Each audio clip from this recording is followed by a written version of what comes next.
Interlinked. What's it like to hold your child in your arms? Interlinked. Interlinked. Do you feel that there's a part of you that's missing? Interlinked. Interlinked. Within cells, interlinked. Within cells interlinked. Why don't you say that 3 times? Within cells, interlinked. Within cells interlinked. Within cells interlinked. Within cells interlinked.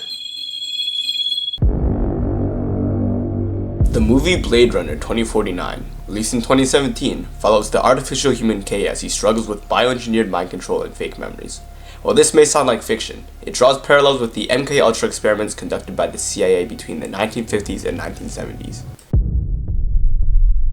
In 1953, at the height of the Cold War, the CIA launched one of the most secretive and controversial projects in American history.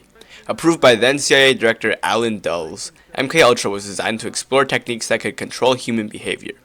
Over the next 20 years, from 1953 to 1973, MKUltra grew to over 149 sub-projects conducted at over 80 institutions, including universities, hospitals, and prisons. Many of these experiments involved LSD, electroconvulsive therapy, sensory deprivation, hypnosis, and torture. Most of what we know about MKUltra today comes only after 1975, when the U.S. Senate's Church Committee uncovered the program's existence. But this raises concerns. If we only learned about MKUltra after it had been declassified, what could the United States government, or any government thereof, be doing without our knowledge or consent? Furthermore, some conspiracy theorists believe that MKUltra continues to operate today and has merely been rebranded to other projects such as Project Monarch.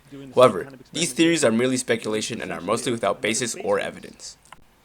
When the Korean War broke out in 1950, reports began to surface that American prisoners of war were behaving strangely. Some returned home praising their captors, others confessed to crimes they hadn't committed. To the public, it looked like science fiction, but to the CIA, it looked like something worse: brainwashing. In order to combat this perceived threat, the CIA developed Projects Bluebird and Project Artichoke. These would be predecessors to MKUltra.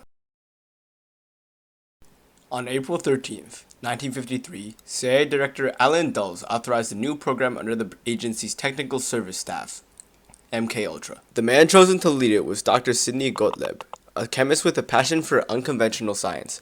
Under his leadership, MKUltra expanded into a secretive, sprawling effort involving 149 sub-projects across dozens of universities, hospitals, and prisons.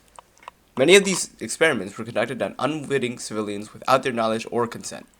With mind control in mind, the CIA wanted to control behavior, alter memories, and potentially create mind-controlled operatives. One method that was tested was the use of LSD. LSD is a potent psychedelic drug known for its ability to intensify thoughts, emotions, or sensory perceptions. One case of its use was in the case of Frank Olson, a government scientist secretly dosed with LSD by his CIA colleagues. 9 days later, he fell from a Manhattan hotel window and was labeled a suicide. Inmates at U.S. prisons were also targeted. They were given LSD, amphetamines, and barbiturate in brutal combination trials. However, these experiments were largely deemed unsuccessful, and by the late 1960s, MKUltra was falling apart. In 1973, amid growing scandals and the Watergate paranoia, CIA Director Richard Helms ordered all MKUltra records destroyed. But in 1975, a series of leaks and whistleblowers, including testimony from CIA officer Victor Manchetti, prompted Congress to investigate CIA abuses. The Church Committee, led by Senator Frank Church, exposed decades of illegal CIA activities, including MKUltra.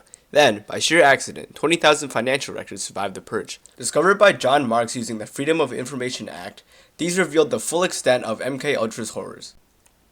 MKUltra officially ended in the early 1970s, but for many, the story didn't stop there. In the decades since, the name MKUltra has become a symbol of how the government might go when secrecy outweighs accountability. Conspiracy theorists argue that MKUltra never really ended, it simply evolved. Some might point to celebrity breakdowns, mass shooters, or supposed trigger words that claim these are signs of ongoing mind control. Pop culture references such as the Manchurian Candidate and Stranger Things borrow heavily from the real MKUltra, and these influence individuals into believing that they may be part of a larger scheme. Some individuals, like Kathy O'Brien, claim they were used in modern extensions of MKUltra involving trauma-based conditioning and sexual abuse. However, there is little to no evidence supporting these claims, and most of these suspicions boil down to mental illnesses such as schizophrenia or psychosis.